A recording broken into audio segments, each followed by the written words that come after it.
Here's an article from FoxSports.com that I saw, and I thought it was pretty interesting.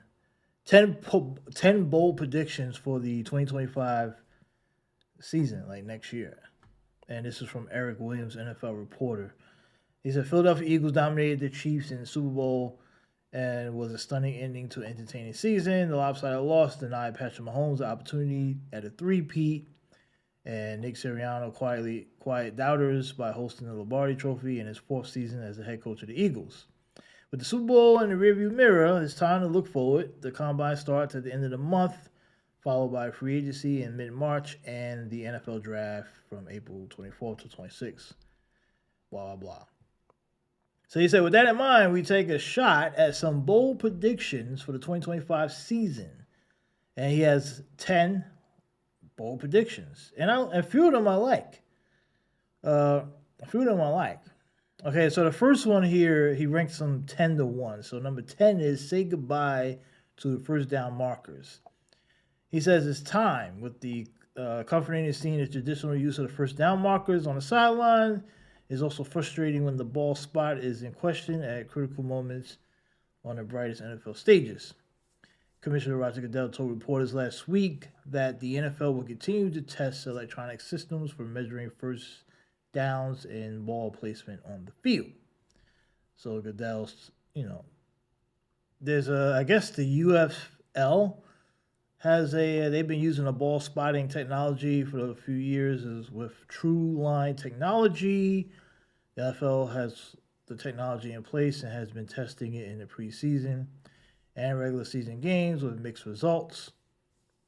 The majority of 24 out of 32 NFL owners must approve the use of this new technology before it becomes used in the regular season.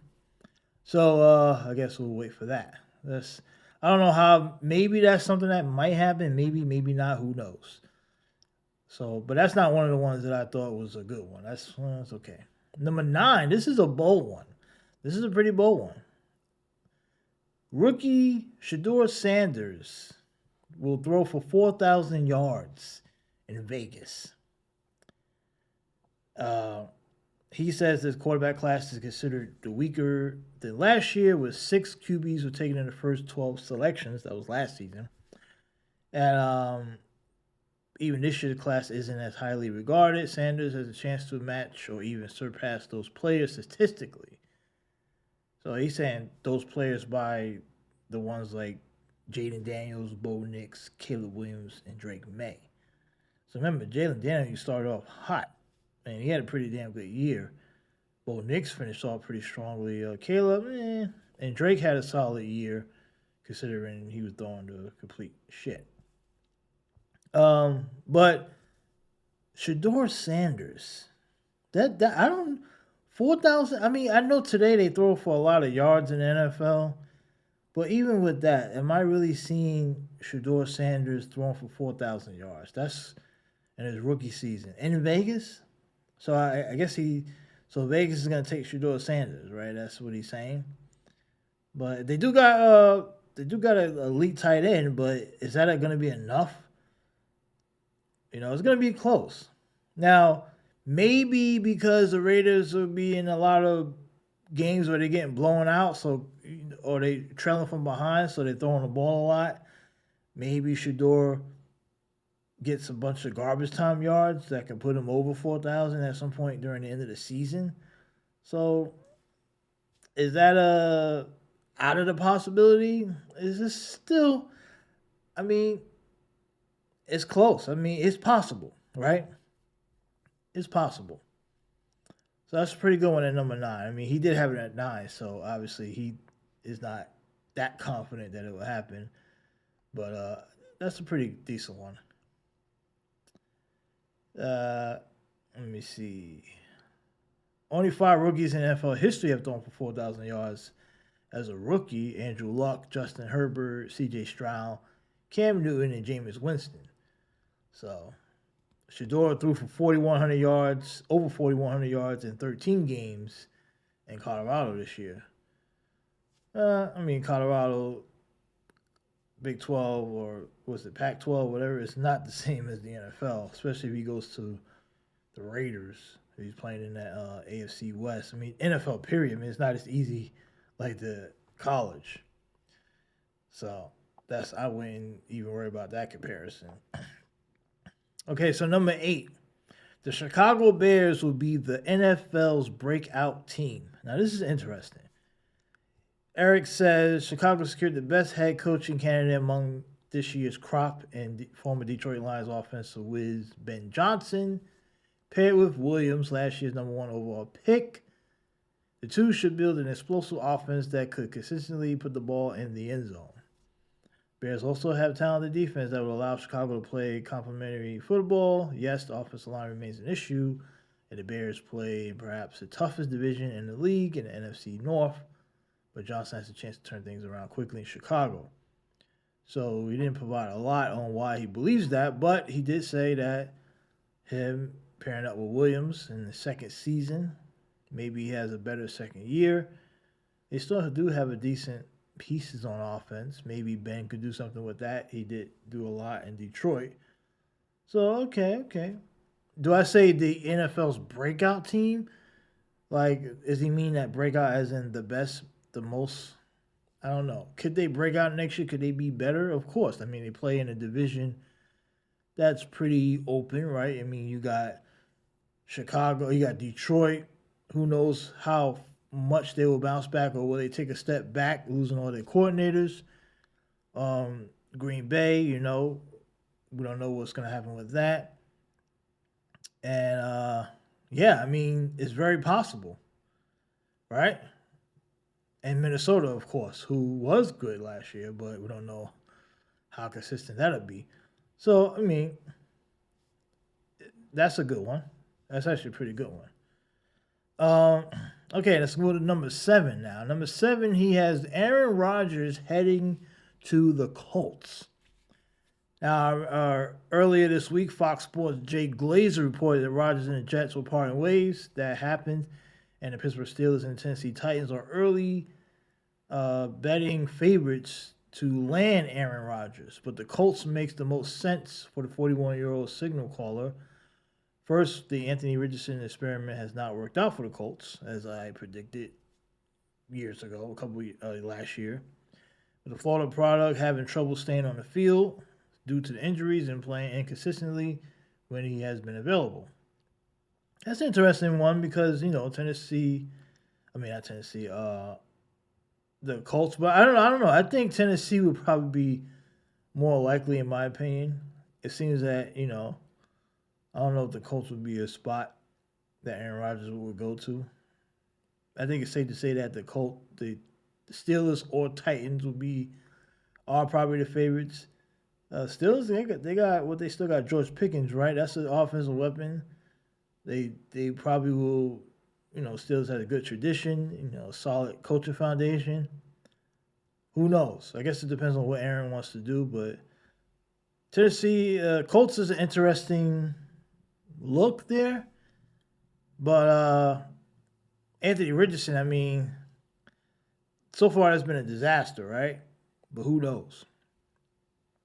I think Aaron Rodgers would probably, but also the Steelers got Fields, and I guess Russell is going to be gone, or what they're going to do with that. I mean, I think the Titans is likely to stop.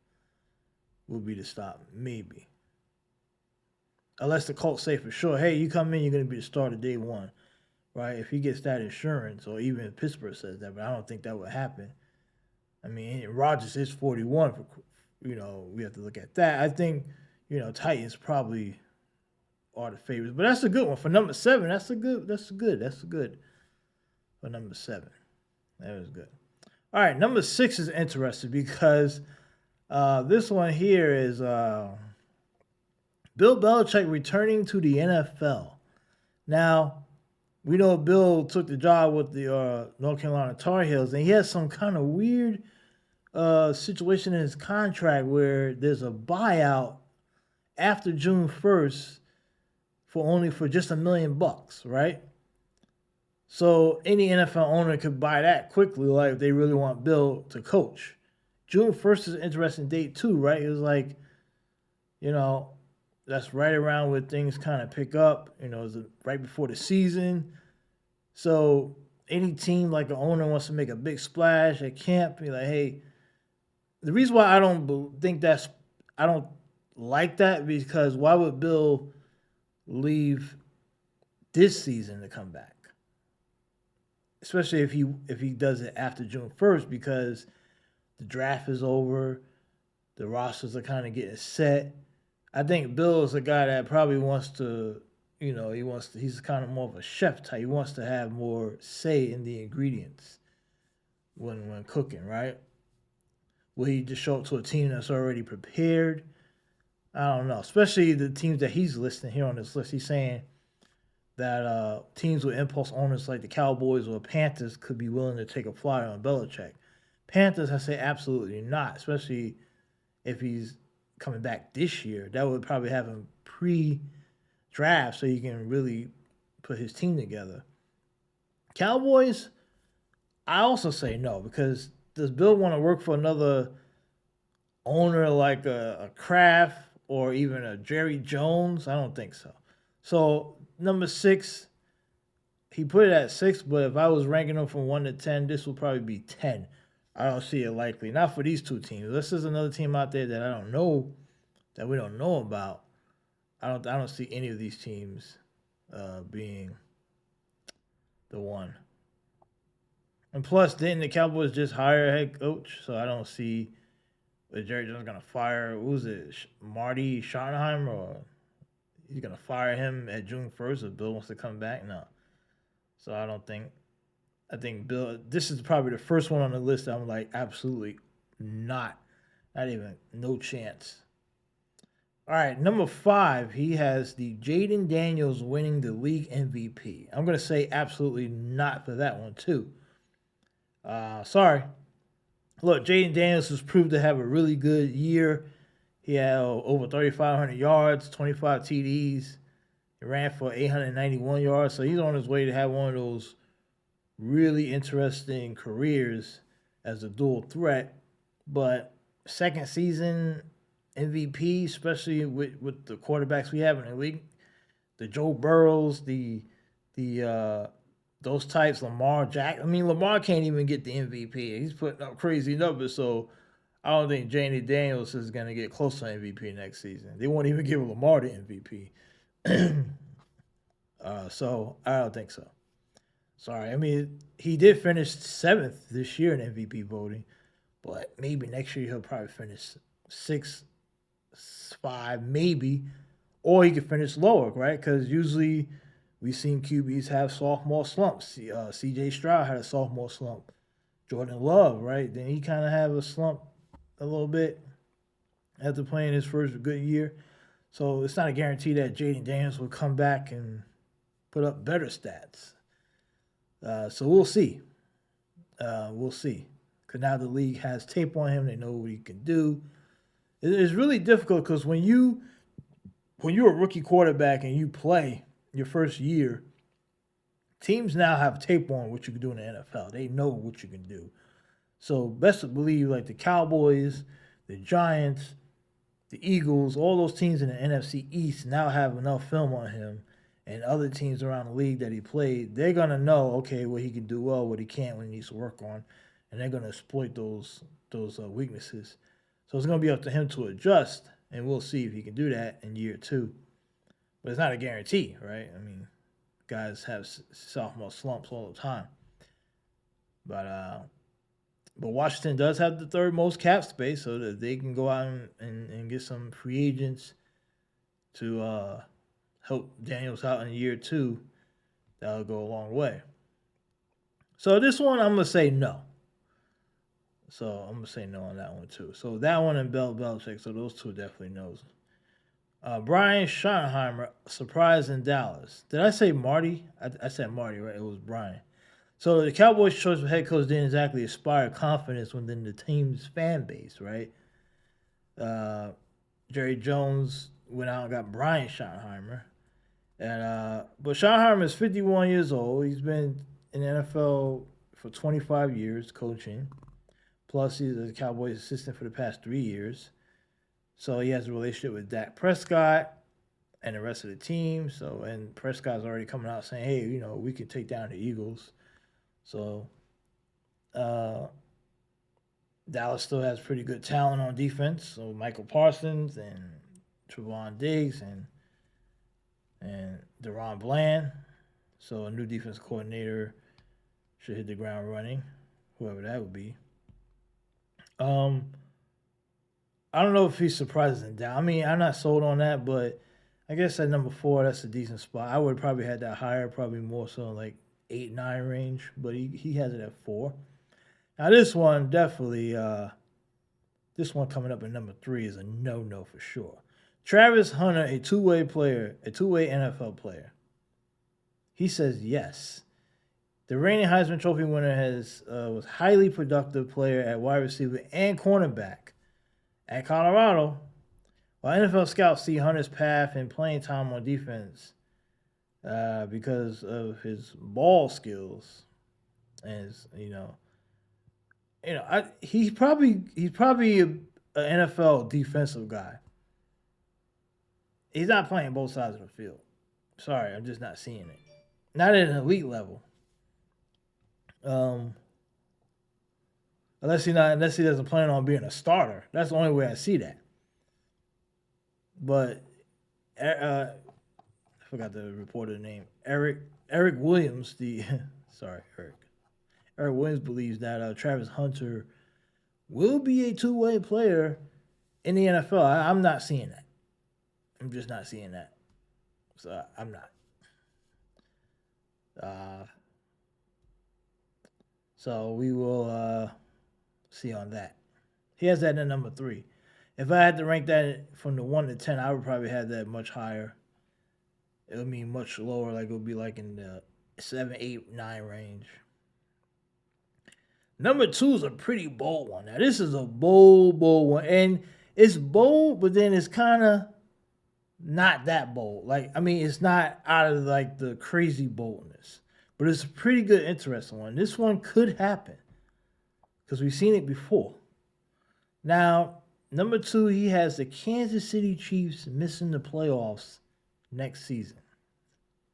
It's interesting. Now, the only way I really see that happening is probably if there's an injury to Patrick Mahomes to a degree.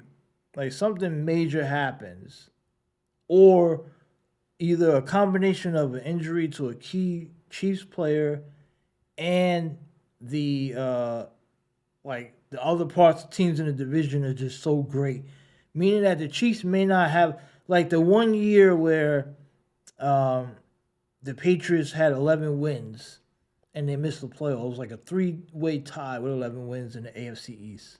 One of the few years that the AFC East was competitive, and it was a year I believe with the Dolphins was running the Wildcat and no one could stop them.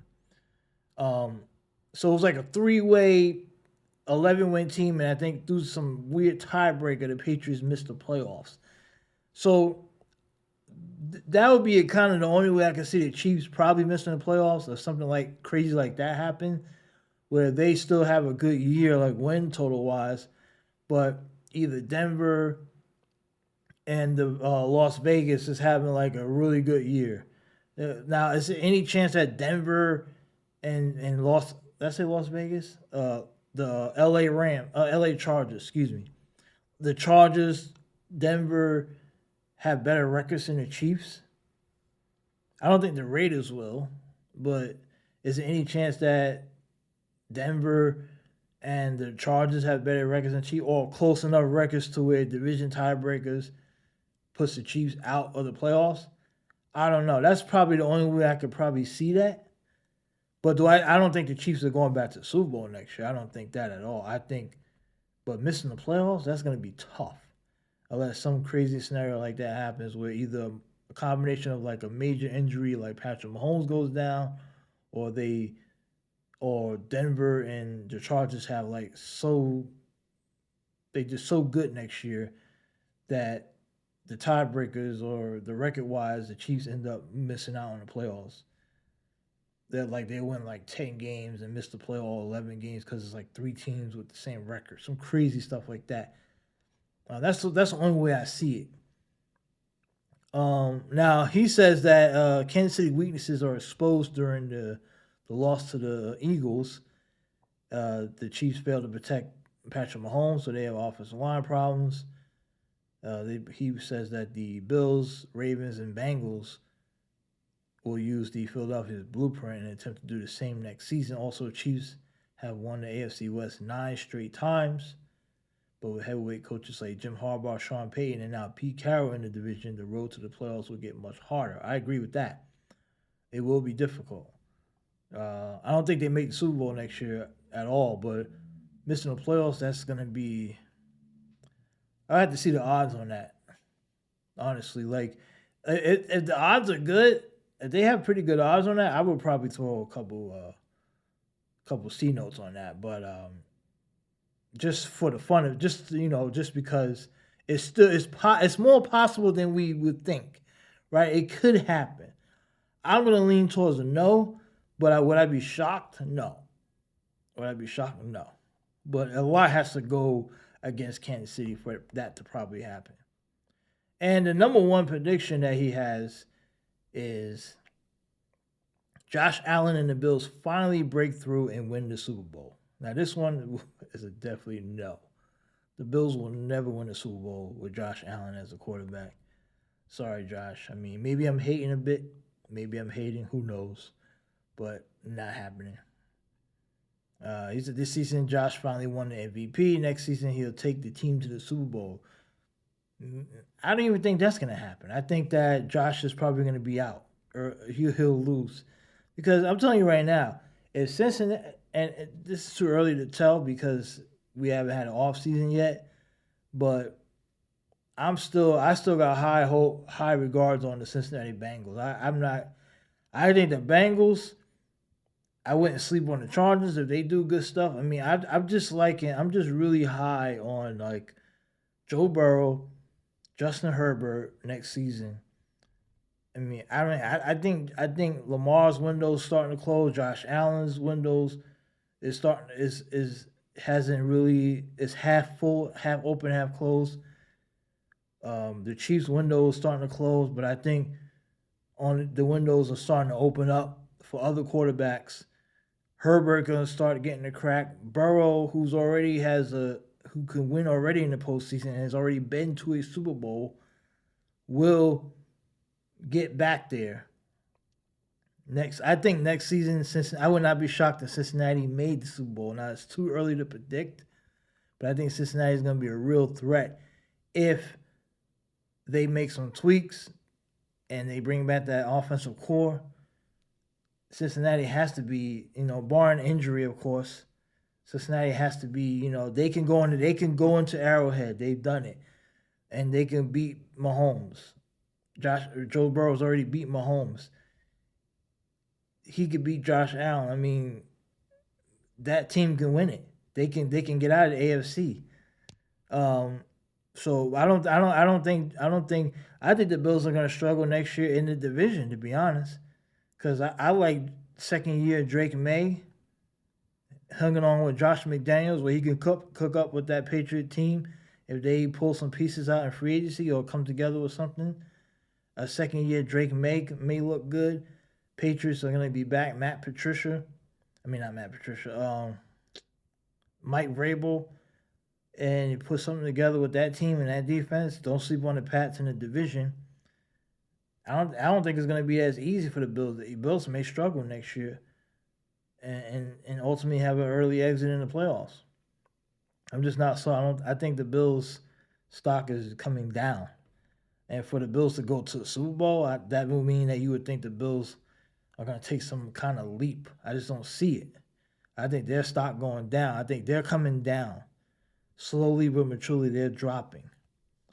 And Allen and Lamar, they can't get it done in the big games anyway. So you'd be telling me that Josh Allen somehow can get it done in the big moments.